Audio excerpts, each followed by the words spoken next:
ओम जयंती मंगला काली भद्रकाली कपालिनी दुर्गे क्षमा शिवा धात्री स्वाहा स्विधा नमस्तुते।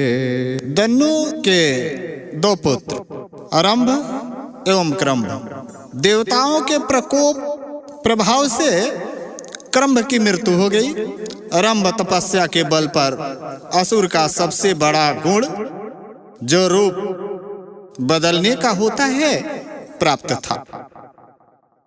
राजा की पुत्री महिष्मती जो मुनि के श्राप बस भैंस बनी, उसी समय आरंभ अपने दानवी शक्ति के बल से भैंसे का रूप धारण किया और महिषी के साथ संयोग किया, जिसमें महिषी को गर्भ धारण करना पड़ा। उसी समय दूसरा भैंसा आरंभ के रूप में महिषी के पति से युद्ध कर उसे मार डाला। असुरों ने चिता बनाकर आरंभ को जलाने लगे। उसी समय महिषी भी पति के साथ सती होने के लिए चिता पर कूद पड़ी। महिषी के बदन जलने लगे। उसी समय महिषी का पेट फटा और महिषासुर का जन्म हुआ।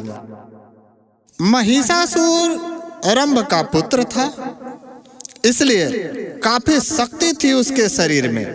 वह भी ब्रह्मा का पूजन करने लगा और ब्रह्मा जी से रूप परिवर्तन का पिता की तरह वह भी वरदान प्राप्त कर लिया। शक्ति के अहंकार से वह देवलोक पर चढ़ाई कर विजय प्राप्त कर लिया। विष्णु, ब्रह्मा, शंकर कोई भी इससे जीत नहीं सके।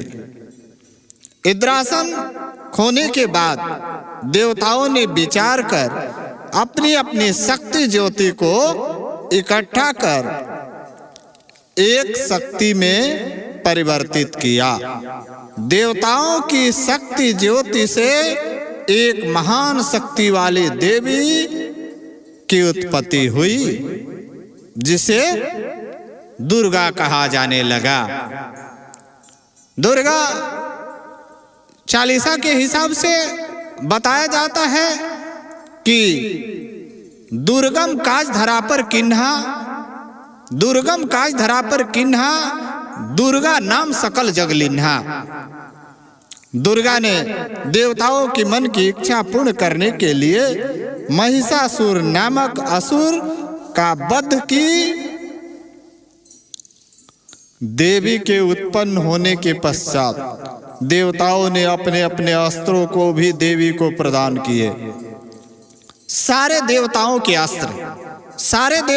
अस्त्र एवं आशीर्वाद प्राप्त कर देवी ने महाअसुर महिषासुर का वध किया। उस दिन से दुर्गा को सुरमर्दिनी, महिषासुर मर्दिनी भी कहा जाता है। सर्वप्रथम नवरात्रि का व्रत शुभारंभ भगवान श्री रामचंद्र जी ने रामेश्वरम के पास किए। 9 दिन नवरात्रि व्रत के बाद 10वें दिन भगवान श्री रामचंद्र जी ने माता दुर्गा की शक्ति प्राप्त कर असुरों में महान रावण का वध किए। देवी शक्ति की भंडार है। जब जब देवताओं पर असुरों का अत्याचार बढ़ा है, तब तब माता विभिन्न रूपों में होकर धरती के बढ़ते पाप से निपटारा की है।